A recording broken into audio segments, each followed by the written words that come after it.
ವೈದ್ಯಕೀಯ ಕಾಲೇಜಿನ ಏನು ಹೋರಾಟಗಾರರ ಒಂದು ಬಂಧನ ಖಂಡಿಸಿ ಮತ್ತು ಅವರ ಒಂದು ಎಫ್ಐಆರ್ ಏನು ಮಾಡಿದ್ದಾರೆ ಅದರ ಒಂದು ಸುದ್ದಿಗೋಷ್ಠಿಯನ್ನು ಇವತ್ತು ನಮ್ಮ SUC ಸೋಷಲಿಸ್ಟ್ ಯೂನಿಟಿ ಕಮ್ಯುನಿಸ್ಟ್ ಪಕ್ಷದ ಕಮ್ಯುನಿಸ್ಟ್ PS ಸುನೀತ್ ಕುಮಾರ್ ಅವರು ಈ ಸುದ್ದಿಗೋಷ್ಠಿ ನಡೆಸಿಕೊಡಬೇಕು ಮತ್ತು ಈ ಸುದ್ದಿಗೋಷ್ಠಿಗೆ ತಮಗೆಲ್ಲರಿಗೂ ಕೂಡ ನಮ್ಮ ಪಕ್ಷದ ಜಿಲ್ಲಾ ಸಮಿತಿಯಿಂದ ನಾವು ತುಂಬ ಹೃದಯದ ಸ್ವಾಗತ ಕೊಡ್ತಾ ಇದ್ದೀವಿ.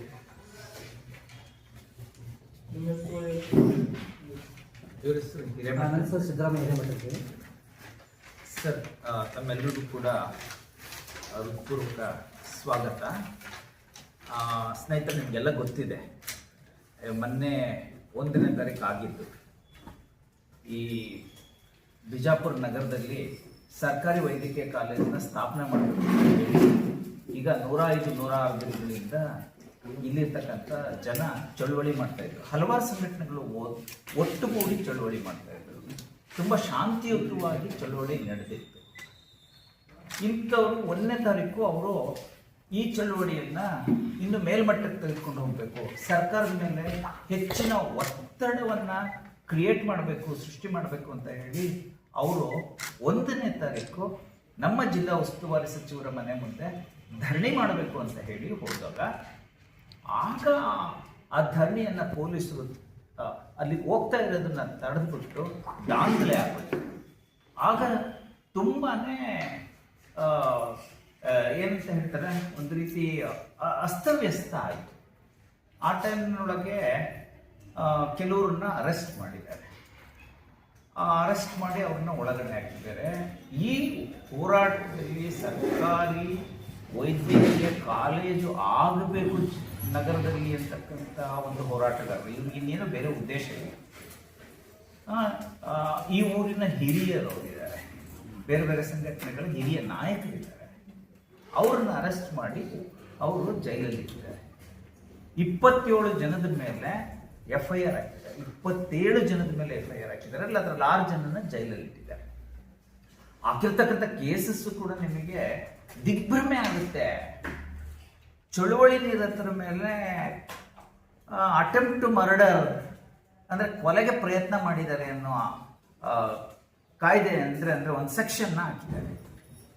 ಇದು ತುಂಬ ಏನಂತ ಹೇಳ್ತಾರಲ್ಲ, ತುಂಬ ಜನಗಳನ್ನ, ಹೋರಾಟಗಾರರನ್ನ ಬೆದರಿಸಲಿಕ್ಕೆ ಹೊರಟಿದ್ದಾರೆ ಅಂತ ಕಾಣುತ್ತೆ. ತನ್ಮೂಲಕ ಹೋರಾಟನ ದಮನ ಮಾಡ್ತಕ್ಕಂಥ ಹೋರಾಟದ ದಮನಕಾರಿ ಕ್ರಮನ ತೆಗೆದುಕೊಂಡಿದ್ದಾರೆ. ಇದು ಅತ್ಯಂತ ಜನವಿರೋಧಿಯಾಗಿರ್ತಕ್ಕಂಥದ್ದು. ಆಮೇಲೆ ಈ ರೀತಿ ಚಳುವಳಿಗಾರರನ್ನ ಹಿಡಿದುಬಿಟ್ಟು ಅರೆಸ್ಟ್ ಮಾಡಿ ಜೈಲಲ್ಲಿ ಆಗ್ತಕ್ಕಂಥದ್ದು ಇದು ಜನತಂತ್ರ ವಿರೋಧಿ ಕ್ರಮ. ಒಂದು ಪ್ರಜಾಪ್ರಭುತ್ವ ರಾಷ್ಟ್ರದಲ್ಲಿ ಜನಗಳಿಗೆ ವಿರೋಧ ಮಾಡ್ತಕ್ಕಂಥ ಹಕ್ಕಿದೆ, ತಮ್ಮ ಬೇಡಿಕೆಗಳಿಗೋಸ್ಕರ ಹೋರಾಟ ಮಾಡ್ತಕ್ಕಂಥ ಹಕ್ಕಿದೆ. ಆ ಹಕ್ಕನ್ನು ದಮನ ಮಾಡ್ತಕ್ಕಂಥದ್ದು ಅದು ಜನವಿರೋಧಿ ಕ್ರಮ. ಆಮೇಲೆ ಅದು ಜನತಂತ್ರ ವಿರೋಧಿ ಕ್ರಮ, ಡೆಮೋಕ್ರಸಿಗೆ ಎಗನೆಸ್ಟ್. ಅದನ್ನ ಇವರು ಮಾಡಿದ್ದಾರೆ. ಆದ್ದರಿಂದ ನಾವು socialist unity centre of India communist SUC communist ಪಕ್ಷ, ನಮ್ಮ ಪಕ್ಷದ ರಾಜ್ಯ ಸಮಿತಿ ಇದನ್ನ ತೀವ್ರವಾಗಿ ಖಂಡನೆ ಮಾಡ್ತಾ, ಅದೇ ಸಂದರ್ಭದಲ್ಲಿ ಕೂಡಲೇ ಅವ್ರನ್ನೇನು ಬಂಧನ ಮಾಡಿ ಇಟ್ಕೊಂಡಿದ್ದೀವಿ, ಆ ಬಂಧನ ಮಾಡಿ ಇಟ್ಕೊಂಡಿರ್ತಕ್ಕಂಥ ಹಿರಿಯರು, ನಮ್ಮ ಪಕ್ಷದ ಜಿಲ್ಲಾ ಕಾರ್ಯದರ್ಶಿಗಳು ಕಮಲ್ ಭಗವಾನ್ ರೆಡ್ಡಿ ಅವರು ಅಂತ ಇದ್ದಾರೆ.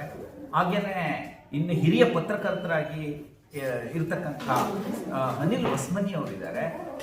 ಆಮೇಲೆ ಆಮ್ ಆದ್ಮಿ ಪಾರ್ಟಿಯ ಒಬ್ಬ ನಾಯಕರಾಗಿರ್ತಕ್ಕಂಥ ಭೋಗೇಶ್ ಸೋಲಾಪುರ್ ಅಂತ ಇದ್ದಾರೆ. ಹಾಗೇನೆ ಇನ್ನೊಬ್ಬರು ರೈತ ಹೋರಾಟಗಾರರಾಗಿರ್ತಕ್ಕಂಥ ಅರವಿಂದ್ ಕುಲಕರ್ಣಿ ಅಂತ ಇದ್ದಾರೆ. ಒಬ್ಬರು ಸ್ವಾಮೀಜಿ ಇದ್ದಾರೆ, ಇನ್ನೊಬ್ಬರು ಸಿದ್ದರಾಮ್ ಹಳ್ಳೂರ್ ಅಂತ ಇದ್ದಾರೆ. ಇವರೆಲ್ಲರನ್ನೂ ಕೂಡ ಸುಮ್ಮನೆ ಒಳಗಡೆ ಇಟ್ಕೊಂಡು ಕೂತಿದ್ದಾರೆ. ಇದು ಎದುರಿಸ್ತಕ್ಕಂಥ ಮೆಥಡ್, ಬೆದರಿಸ್ಬಿಟ್ಟು ಚಳುವಳಿನ ನಿಲ್ಲಿಸಬೇಕು ಅಂತಕ್ಕಂಥ ಒಂದು ಕ್ರಮ ತೆಗೆದುಕೊಂಡಿದ್ದಾರೆ. ಇದನ್ನ ನಾವು ತೀವ್ರವಾಗಿ ವಿರೋಧಿಸ್ತೀವಿ. ಕೂಡಲೇ 7 ಜನನ್ನ ಇದನ್ನ ಏನ್ ಮಾಡ್ತಾರೆ, ವಿಮುಕ್ತಿ ಮಾಡ್ಬೇಕಂದ್ರೆ ಅವ್ರನ್ನ ಬಿಡುಗಡೆ ಮಾಡಬೇಕು ಅಂತ ಹೇಳಿ ಕೇಳ್ಕೊಳ್ತೀವಿ. ಒಂದನೇದು. ಎರಡನೇದಾಗಿ ಇನ್ನ 21 ಜನ, ಇವರು 6 ಜನ ಪ್ಲಸ್ ಇನ್ನು 21 ಜನದ ಮೇಲೆ ಏನು FIR ಹಾಕಿದ್ದಾರೆ, ಆ FIR ಕೂಡ ಕೂಡಲೇ ಹಿಂದಕ್ಕೆ ತಕ್ಕೋಬೇಕು ಅಂತ ಹೇಳಿ ನಾವು ಆಗ್ರಹಿಸ್ತಾ ಇದ್ದೀವಿ. ಇದು ನಮ್ಮ ಮೇಯ್ನು. ಇದು ಅದಾದ್ಮೇಲೆ ಎರಡನೇದಾಗಿ ಏನು ನಗರದಲ್ಲಿ ಸರ್ಕಾರಿ ಮೆಡಿಕಲ್ ಕಾಲೇಜ್ ಬರಬೇಕು ಅಂತಕ್ಕಂಥ ಒಂದು ಆಗ್ರಹ ಇದೆ ಆ ಚಳುವಳಿಗಾರರದು, ಅದು ಅತ್ಯಂತ ನ್ಯಾಯೋಚಿತವಾಗಿರ್ತಕ್ಕಂಥ ಆಗ್ರಹ. ಅದು ಅತ್ಯಂತ ನ್ಯಾಯೋಚಿತವಾಗಿರ್ತಕ್ಕಂಥದ್ದು. ಲ್ಯಾಂಡ್ ಇದೆ, ಎಲ್ಲ ಇದೆ. 150 ಎಕರೆ ಭೂಮಿ ಇದೆ. ಅಲ್ಲಿ ಒಂದು ಸರ್ಕಾರಿ ಮೆಡಿಕಲ್ ಕಾಲೇಜ್ ಕೊಡಬೇಕು ಅಂತ ಕೇಳ್ತಿದ್ದಾರೆ. ನೀವು ಎಲ್ಲ ಜಿಲ್ಲೆಗಳಲ್ಲಿ ಸರ್ಕಾರಿ ಮೆಡಿಕಲ್ ಕಾಲೇಜ್ ಕೊಡ್ತಾ ಇದ್ದೀರಿ, ನಮ್ಮ ಜಿಲ್ಲೆಗೆ ಯಾಕೆ ಕೊಡಲ್ಲ, ನಮ್ಮ ನಗರಕ್ಕೆ ಯಾಕೆ ಕೊಡಲ್ಲ ಸರ್ಕಾರಿ ಮೆಡಿಕಲ್ ಕಾಲೇಜ್ನ? ನಮ್ಮ ನಗರಕ್ಕೆ ಸರ್ಕಾರಿ ಮೆಡಿಕಲ್ ಕಾಲೇಜ್ನ ಕೊಡಿ ಅಂತ ಹೇಳಿ ನಾವು ಕೇಳ್ತಾ ಇದ್ದೀವಿ. ಇದು ಬಹಳ ನ್ಯಾಯೋಚಿತವಾಗಿರ್ತಕ್ಕಂಥದ್ದು. ಅದನ್ನು ಕೂಡ ಕೂಡಲೇ ಮಾಡಬೇಕು ಅಂತ ಹೇಳಿ ನಾವು ಕೇಳ್ತಾ ಇದ್ದೀವಿ. ಇದು ಆದಷ್ಟು ಶೀಘ್ರವಾಗಿ ಕೂಡಲೇ ಇದನ್ನ ಮಾಡಬೇಕು ಅನ್ನೋದು ನಮ್ಮ ಆಗ್ರಹ. ಈ ಒಂದು ವಿಷಯಕ್ಕೆ ಏನು ಒಂದು ಇವ್ರನ್ನೆಲ್ಲ ಅರೆಸ್ಟ್ ಮಾಡಿ ಒಳಗಾಕಿದ್ರು, ಈ ವಿಷಯ ತಿಳಿದ್ಬಿಟ್ಟು ನಾವು ರಾಜ್ಯ ಸಮಿತಿಯಿಂದ ಇದನ್ನ ವಿರೋಧಿಸಬೇಕು ಅನ್ನೋ ದೃಷ್ಟಿಯಿಂದ ನಾನು ಬಿಜಾಪುರಕ್ಕೆ ಬಂದು ನಮ್ಮ ಕಾಂಗ್ರೆಸ್ ಜೊತೆಗೆ ನಮ್ಮವರು ಆ್ಯಕ್ಚುಲಿ ನೋಡಿ ನಮ್ಮ SUCI ಸಂಘಟನೆ 8 ಜನದ ಮೇಲೆ ಕೇಸ್ ಹಾಕಿದ್ದಾರೆ. 8 ಜನದ ಮೇಲೆ ಇನ್ಕ್ಲೂಡಿಂಗ್ ಅವರ್ ಸೆಕ್ರೆಟರಿ, ಇನ್ನು 7 ಜನದ ಮೇಲೆ ಕೇಸ್ ಹಾಕಿದ್ದಾರೆ. ಸೊ ಅದೆಲ್ಲದನ್ನು ಕೂಡ ಇಮಿಡಿಯೇಟ್ಲಿ ಹಿಡಿದು ತಗೋಬೇಕು ಅಂತ ಹೇಳಿ ಆಗ್ರಹಿಸಿಬಿಟ್ಟು ಇದು ಮಾಡ್ತಾ ಇದ್ದೀವಿ. ಆ ದೃಷ್ಟಿಯಿಂದ ನಾವು ಇವತ್ತು ಪತ್ರಿಕಾಗೋಷ್ಠಿ ಕರೆದ್ಬಿಟ್ಟು ನಮ್ಮ ವಿಚಾರನ ತಮ್ಮ ಮುಂದೆ ಹೇಳೋಣ ಅಂತ ಹೇಳಿ ಕರೆದಿದ್ದು. ತಾವೆಲ್ಲರೂ ಬಂದಿದ್ದೀವಿ, ತಮಗೆಲ್ಲರಿಗೂ ತುಂಬ ಥ್ಯಾಂಕ್ಸು. ಇದನ್ನು ದಯವಿಟ್ಟು ಪತ್ರಿಕೆಗಳಲ್ಲಿ ಬರೋ ರೀತಿಯಲ್ಲಿ ನೋಡ್ಕೋಬೇಕು ಅಂತ ಹೇಳಿ ನಮ್ಮಲ್ಲಿ ಕೇಳ್ಕೊಳ್ತೀವಿ. ಈಗ ಸರ್ಕಾರ ಹೋರಾಟಗಾರರ ವಿರುದ್ಧ ಕೇಸು ವಾಪಸ್ ಪಡೀಲಿಲ್ಲ, ಬಿಡುಗಡೆ ಮಾಡಿಲ್ಲ ಅಂದರೆ ಮತ್ತೆ ನಿಮ್ಮ ಮುಂದಿನ ನಿಲುವೇನು? ಸರ್, ನಾವು ನಮ್ಮ ನಿಲುವು ಈಗ ನಾವು ಕೋರ್ಟಲ್ಲಿ ನಾವು ಈ ಕೇಸ್ನ ನಾವು ಫೈಟ್ ಮಾಡ್ತಾ ಇದ್ದೀವಿ. ಈಗ ನಾವು ಅಡ್ವೊಕೇಟ್ನ ಅಪಾಯಿಂಟ್ ಮಾಡಿದ್ದೀವಿ, ಅಡ್ವೊಕೇಟ್ ಮೂಲಕ ಅದನ್ನು ಫೈಟ್ ಮಾಡ್ತಾ ಇದ್ದೀವಿ. ಮುಂದಿನ ದಿನಗಳಲ್ಲಿ ನಾವು ಸರ್ಕಾರಕ್ಕೆ ಆಗ್ರಹಿಸ್ತೀವಿ. ಮತ್ತೆ ಮುಂದಿನ ದಿನಗಳಲ್ಲಿ ಮತ್ತೆ ನಾವು ಹೋರಾಟಗಳನ್ನ ಮಾಡ್ತಾ ಸರ್ಕಾರವನ್ನು ಈ ಒಂದು ಏನು ಕೇಸ್ ಹಾಕಿದ್ದೀವಿ, ಈ ಕೇಸು ಬಹಳ ಅಕ್ರಮವಾಗಿರ್ತಕ್ಕಂಥದ್ದು, ನ್ಯಾಯೋಚಿತವಾಗಿರ್ತಕ್ಕಂಥದ್ದಲ್ಲ. ಅದಕ್ಕೆ ಈ ಕೇಸ್ನ ಹಿಂದಕ್ಕೆ ತಗೊಳ್ಬೇಕು ಅಂತ ಹೇಳಿ ನಾವು ಹೋರಾಟದ ಮೂಲಕ ಅವ್ರಿಗೆ ಆಗ್ರಹಿಸ್ತೀವಿ. ಕಾಲೇಜು ಹೋರಾಟ ಖಂಡಿತ ಕಂಟಿನ್ಯೂ ಆಗುತ್ತೆ. ಕಾಲೇಜು ಹೋರಾಟ ನಿಲ್ಲೋದೇ ಇಲ್ಲ. ಈಗ ನಿಮ್ಗೆ ಅಲ್ಲಿ ಟೆಂಟ್ ಹಾಕ್ಲಿಕ್ಕೆ ಬಿಡ್ತಾ ಇಲ್ಲ, ಟೆಂಟನ್ನು ಕಿತ್ತಾಕಿದ್ದಾರೆ. ನಿಮ್ಮ ಹೋರಾಟ ಮತ್ತೆ ಎಲ್ಲಿ ಮಾಡ್ತಿದ್ದಾರೆ, ಯಾವ ಕಡೆ ಮಾಡ್ತಿದ್ದಾರೆ? ಸರ್, ನಾವು ಈಗ ಸ್ಥಾಪನಾ ಹೋರಾಟ ಸಮಿತಿದು ಒಂದು ವರ್ಕಿಂಗ್ ಕಮಿಟಿ ಇದೆ.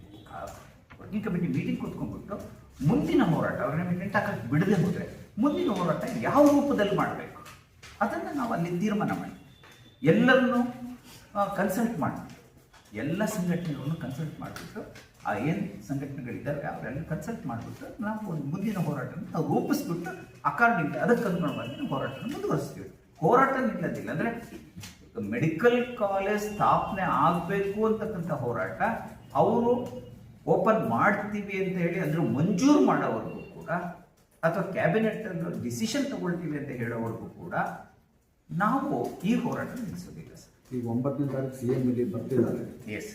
ಅವತ್ತಿನ ದಿನಕ್ಕೆ ಏನು ನಿಮ್ಮ ಹೋರಾಟ ಇದೆಯಾ, CM ಭೇಟಿ ಇದೆಯಾ ಅಥವಾ ವಿರೋಧ ಇದೆಯಾ, ಯಾವ ರೀತಿ? ನಾವು CM ಭೇಟಿ ಆಗಲಿಕ್ಕೆ ಪ್ರಯತ್ನ ಪಡ್ತೀವಿ ಸರ್. CM ಭೇಟಿಯಾಗಿ CM ಈಗ ಹಿಂದೆ ಒಂದ್ಸರಿ ಬೆಂಗಳೂರಲ್ಲಿ CM ಭೇಟಿಯಾಗಿ ಮನವಿ ಪತ್ರ ಕೊಟ್ಟಿದ್ದೀವಿ. ಆದರೆ ಅವಾಗ ಅವ್ರು ಏನೋ ತುಂಬ ತೀವ್ರವಾದ ಅವಸರದಲ್ಲಿ ಇದ್ಬಿಟ್ಟು ಟೈಮ್ ಕೊಡಲಿಲ್ಲ ಅವರು. ಈಗ ನಾವು ಕೇಳ್ತಾ ಇದ್ದೀವಿ, ನಮಗೆ ಟೈಮ್ ಕೊಡಿ. ಮೊದಲು ಫಸ್ಟ್ ಡಿಮ್ಯಾಂಡು ನಮ್ಮವ್ರನ್ನ ಬಿಡುಗಡೆ ಮಾಡಿ. ಹಿರಿಯರು ಇದ್ದಾರೆ ಅವರು, ಭಗವಾನ್ ರೆಡ್ಡಿ ಅವರಾಗಲಿ, ಅನಿಲ್ ಹೊಸಮನಿ ಅವರಾಗಲಿ, ಅರವಿಂದ್ ಕುಲಕರ್ಣಿ ಆಗಲಿ, ಹಿರಿಯರು, ವಯಸ್ಸಿನಲ್ಲಿ ಹಿರಿಯರಿದ್ದಾರೆ. ಅವರು ಫಸ್ಟ್ ಬಿಡುಗಡೆ ಮಾಡಿ. ಒಂದನೇದು ಅವ್ರು ಬಿಡುಗಡೆ ಆಗಲಿ, ಎರಡನೇದು ನಮಗೆ ಮಾತುಕತೆಗೆ ಸಮಯ ನಾವು ಮಾತಾಡಬೇಕು ನಿಮ್ಮ ಜೊತೆಗೆ. ನಮ್ಮ ಬೇಡಿಕೆಯನ್ನು ನಿಮ್ಮ ಮುಂದೆ, ನಮ್ಮ ಅಹವಾಲನ್ನ ನಿಮ್ಮ ಮುಂದೆ ಇಡಬೇಕು ಅಂತ ಹೇಳಿ ನಾವು ಅವ್ರಿಗೆ ಟೈಮ್ನು ಕೂಡ ಕೇಳ್ತಾ ಇದ್ದೇವೆ. ಎರಡನ್ನೂ ಮಾಡ್ತೀವಿ ಸರ್ ನಾವು. ಈಗಾಗಲೇ ಭಾರತೀಯ ಜನತಾ ಪಕ್ಷದವರು ಜಿಲ್ಲಾ ಬದಲಿಗೆ ಕರೆ ಕೊಡ್ತೀವಿ ಅಂತ ಸ್ಟೇಟ್ಮೆಂಟ್ ಕೊಟ್ಟಿದ್ದಾರೆ. ನಾವು